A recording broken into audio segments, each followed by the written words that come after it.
Hi viewers, this is Dr. T. Madhusudana, lecturer in Commerce, Government College for Men, Autonomous, Kadapa, Andhra Pradesh. Welcome to the Banking Theory and Practice course. In this course today, we try to learn the relationship between banker and customer. Banking theory and practice అనేటువంటి ఈ కోర్సులో ఈరోజు మనం బ్యాంకర్కు కస్టమర్కు మధ్య ఉండేటువంటి సంబంధాల గురించి తెలుసుకోవడానికి ప్రయత్నం చేద్దాం. So I welcome you all for this session. Let us start the session. Relationship between banker and customer. బ్యాంకర్కు కస్టమర్కు మధ్య ఉండేటువంటి సంబంధం ఎలా ఉంటుంది? మనం ఇంతకుముందు వీడియోలో బ్యాంకర్ అంటే ఎవరు, కస్టమర్ అంటే ఎవరు అనే విషయాలను మనం తెలుసుకున్నాం. సో ఈ వీడియో ద్వారా వారిద్దరి మధ్య ఉండేటువంటి సంబంధాన్ని గురించి తెలుసుకోవడానికి ప్రయత్నం చేద్దాం.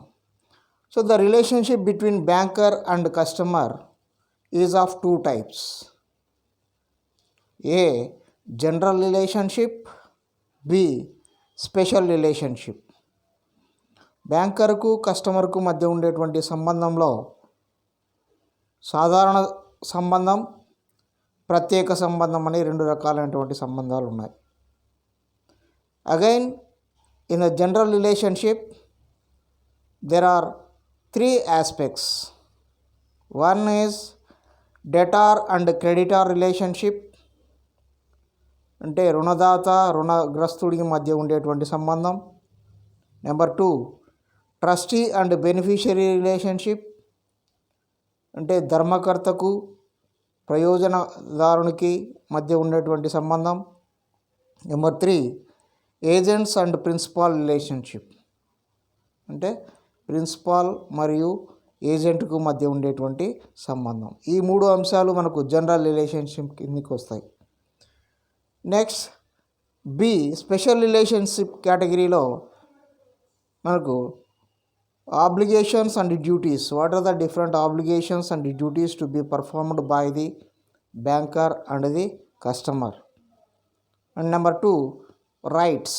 What are the different rights of banker and customer in this aspects. So special రిలేషన్షిప్లో మనకు బాధ్యతలు మొదటి కేటగిరీకి వస్తాయి, తర్వాత హక్కులు రెండవ కేటగిరీ కిందకి వస్తాయి. సో ఇప్పుడు ఈ అంశాల గురించి మనకు క్లియర్గా తెలుసుకుందాం. So A general relationship. Under general relationship the first type of relationship is as a debtor and creditor relationship. రుణదాత రుణగ్రస్తునికి మధ్య ఉండేటువంటి సంబంధం. ఇక్కడ మనకు బ్యాంకు అనగానే మనం ప్రధానమైనటువంటి సంబంధం, the primary relationship between the customer and banker is debtor and creditor relationship. Because when you deposit money in the bank, then you are the creditor and banker is the debtor. Suppose if you take loan from the bank, then you are the debtor and banker is the creditor. So these relationships are to be honored properly by the banker as well as the customer. The relation of banker and customer is primarily that of debtor and creditor, the respective positions being determined by the existing state of the account. When a customer pays some money to a banker, it is not held by the banker in a fiduciary capacity, but is replaced by debt due from the banker.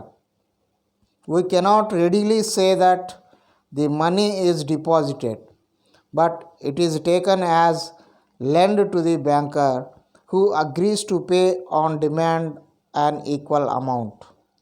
It can be paid in any kind of legal tender. The customer cannot claim the incident identical coins and notes.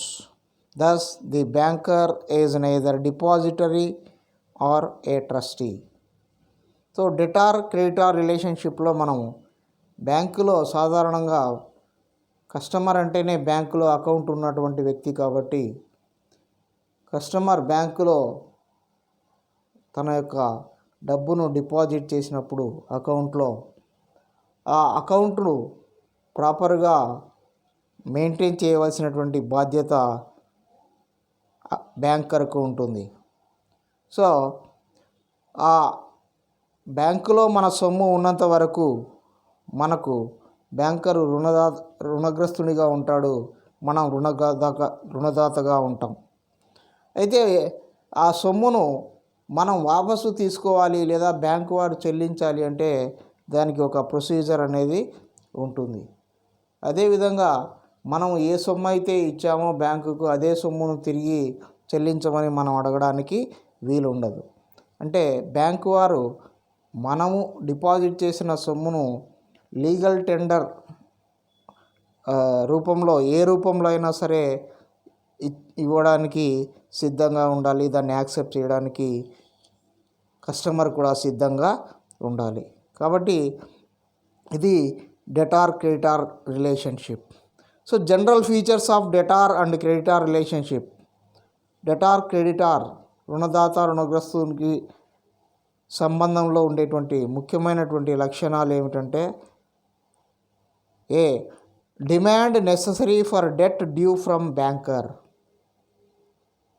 which means if you want to demand money back from the banker, you should demand in a proper way. So unless you demand money from the bank, you cannot say that the banker is not paying your money. Therefore అంటే మన సొమ్ము బ్యాంకులో ఉన్నప్పటికీ మనం దాన్ని తీసుకోవాలి అంటే ఖచ్చితంగా దాన్ని డిమాండ్ చేయడం అనేది తప్పనిసరి. The demand may be in the form of a withdrawal or a cheque or order or in any form. ఈ డిమాండ్ అనేది విత్డ్రాయల్ రూపంలో కానీ లేదా చెక్ రూపంలో కానీ లేదా ఆర్డర్ రూపంలో కానీ ఉండవచ్చు. B proper place of demand for payment.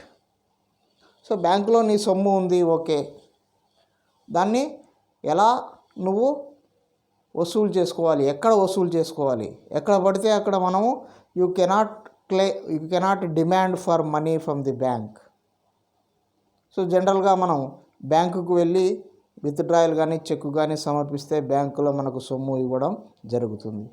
లేదు, ఇప్పుడు మనకు ఆధునిక కాలంలో ఏటీఎంస్ అనేవి వచ్చాయి కాబట్టి సో ఏటీఎంస్ ద్వారా మనము డబ్బును డ్రా చేసుకోవచ్చు. కాబట్టి ప్రాపర్ ప్లేస్, ఎక్కడ పడితే అక్కడ బ్యాంకు నీకు ఇవ్వాల్సినటువంటి సొమ్ము నువ్వు డిమాండ్ చేయడానికి వీలు లేదు. ఒక ప్రాపర్ ప్లేస్, నువ్వు బ్యాంకు కన్నా వెళ్ళాలి లేదా ఏటీఎం కన్నా వెళ్ళాలి లేదా ఆన్లైన్ ట్రాన్సాక్షన్ ద్వారా నువ్వు చేసుకోవచ్చు. Next C proper time to demand. Proper time అంటే మనకు ఫర్ ఎగ్జాంపుల్ ఇఫ్ బ్యాంకుకి వెళ్ళినట్లయితే మనకు బ్యాంకుకు టైమింగ్స్ ఉంటాయి. సో ఆ టైమింగ్స్లోనే నువ్వు వెళ్ళి నీ డబ్బును డిమాండ్ చేయాలి. అయితే ఏటీఎం వచ్చిన తర్వాత ఈ టైం అనేది మనకు విస్తృతమైంది. సో ఏ టైంలో అయినా మనం ఏటీఎంలో తీసుకోవచ్చు. కాబట్టి proper time to demand. Next proper manner to demand. నువ్వు సరైన పద్ధతిలో డిమాండ్ చేయాలి. అంటే ఇప్పుడు సపోజ్ మనం బ్యాంకుకి వెళ్ళకుండా బ్యాంకుకి వెళ్ళి విత్డ్రాయల్ రాయకుండా లేదా చెక్కు ప్రజెంట్ చేయకుండా నా డబ్బు నాకు చెల్లించండి అని మనం నోటి మాటతో ఎంత చెప్పినా కూడా బ్యాంకు వారు వాపస్ డబ్బు చెల్లించడం జరగదు. So this is a procedure. ఇప్పుడు ఏటీఎం కార్డుకి వెళ్తాం, ఏటీఎం మెషిన్ దగ్గరికి వెళ్ళి మనం నిలబడుకొని నాకు 10,000 డబ్బు కావాలి అని అడిగితే ఏటీఎం మెషిన్ ఇస్తుందా? No, there is a procedure. You should insert the debit card, you have to enter the particulars and you have to enter the PIN card and it is to be verified and then only you will be provided the money in the ATM machine. కాబట్టి manner, the proper manner for demand, మనం demand చేసేదానికి ఒక manner అనేది prescribe చేశారు. ఆ పద్ధతిలోనే మనం అడగాల్సి ఉంటుంది. Next, the demand may be a part of the debt. So demand అనేది మనకు రావాల్సినటువంటి మొత్తాన్ని మనం తీసుకోవడంలో భాగంగా ఉండవచ్చు, లేదా పూర్తిగా అయినా తీసుకోవచ్చు. అయితే పూర్తిగా చెల్లించరు, కొన్ని రూల్స్కు లోబడి మినిమం బ్యాలెన్స్ అనేది బ్యాంకులో ఉండాలి. కాబట్టి ఆ మినిమం బ్యాలెన్స్కు లోబడి మనం బ్యాంకులో ఉన్నటువంటి మన సొమ్మును వాపసు పొందవచ్చు. Next, banker and the law of limitation. So బ్యాంకులో మనకు లా ఆఫ్ లిమిటేషన్ అనేది ఒకటి ఉంటుంది. అంటే ఒక రోజుకు ఎంత వ్యవహారం, మనకు రకరకాలైనటువంటి ఖాతాలు ఉంటాయి. ఆ ఖాతాలలో ఏ అకౌంట్లో ఎంత డబ్బు డ్రా చేసుకోవచ్చు, ఎంత డబ్బు డిపాజిట్ చేయొచ్చు, ఇలాంటి రూల్స్ అన్ని రెగ్యులేషన్స్ అనేవి తప్పనిసరిగా మనము పాటించవలసి ఉంటుంది. సో ఈ విధంగా మనకు డెటార్ అండ్ క్రెడిటార్ రిలేషన్షిప్ అనేది, ఈ అంశాలన్నింటినీ మనం జాగ్రత్తగా పాటించినప్పుడే ఆ రిలేషన్షిప్ అనేది సక్రమంగా ఉంటుంది. Next, second relationship is trustee and beneficiary relationship. So trustee and beneficiary relationship అనేది ఎప్పుడు వస్తుంది అంటే, banker also acts as a trustee when customer deposit valuables and securities for safe keeping. In the event of liquidation, the valuables and securities lodged with him are not available for distribution among creditors. So మనకు ఈ trustee and beneficiary relationship అనేది ఎప్పుడు వస్తుందంటే, మనం బ్యాంకులో విలువైన వస్తువులను లాకర్లో దాచిపెట్టుకున్నప్పుడు ఈ ట్రస్టీ అండ్ బెనిఫిషియరీ రిలేషన్షిప్ అనేది ఎంటర్ అవుతుంది.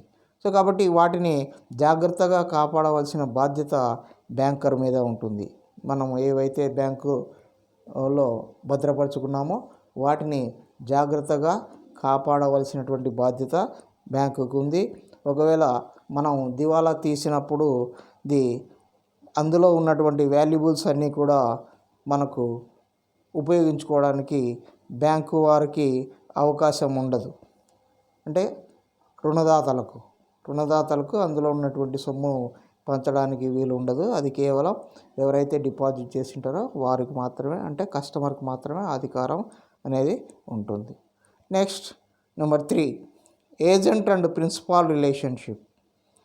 As an agents of customers, they by, cell securities, collect checks and bills and make payments of insurance premiums, membership fees of clubs, telephone bills, etc.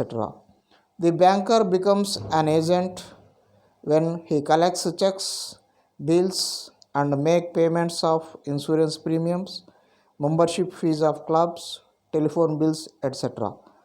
The banker becomes an agent when he collects checks, bills, interest, dividend, rent, etc. on behalf of customers. So యజమాని agent సంబంధం. So customer ఆదేశాల మేరకు bank వారు మన తరఫున, అంటే మనం చెల్లించవలసినటువంటి రకరకాలైనటువంటి బిల్లులు, పేమెంట్స్ మన తరఫున చెల్లించమని మన ఆదేశాల మేరకు బ్యాంకు వారు చెల్లించేటువంటి అవకాశం ఉంది, చెల్లిస్తారు కూడా. అదేవిధంగా మనకు రావాల్సినటువంటి వసూళ్ళు ఏవైనా ఉన్నట్లయితే మన ఆదేశాల మేరకు బ్యాంకు వారు వాటిని వసూలు చేసి మన అకౌంట్లో డిపాజిట్ చేయడం అనేది జరుగుతుంది. కాబట్టి మన ఆదేశాల మేరకు on the instructions of the customer, the bank will act as a agent and it pay various bills, various payments, and it also collect various bills and dividends, interest, rent, etc. and deposit in our account. So these are the 3 important general relationship functions performed by or between banker and the customer. Next, the second category is a special relationship.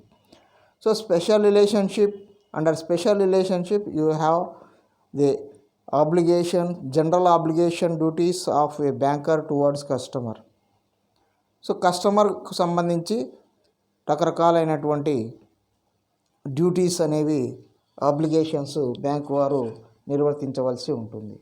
అందులో ముఖ్యమైనవి obligation to honour checks.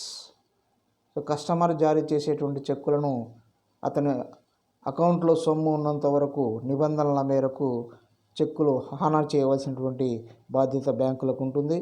తర్వాత obligation to maintain secrecy of accounts. మన account యొక్క సీక్రెసీని bank వారు తప్పనిసరిగా maintain చేయాల్సి ఉంటుంది. ఎవరికి పడితే వారికి మన అకౌంట్ డీటెయిల్స్ ఇవ్వడం కానీ లేదా మన అకౌంట్ పర్టికులర్స్ ఇవ్వడం కానీ చేయకూడదు. Next, obligation not to close the account of customer without proper notice.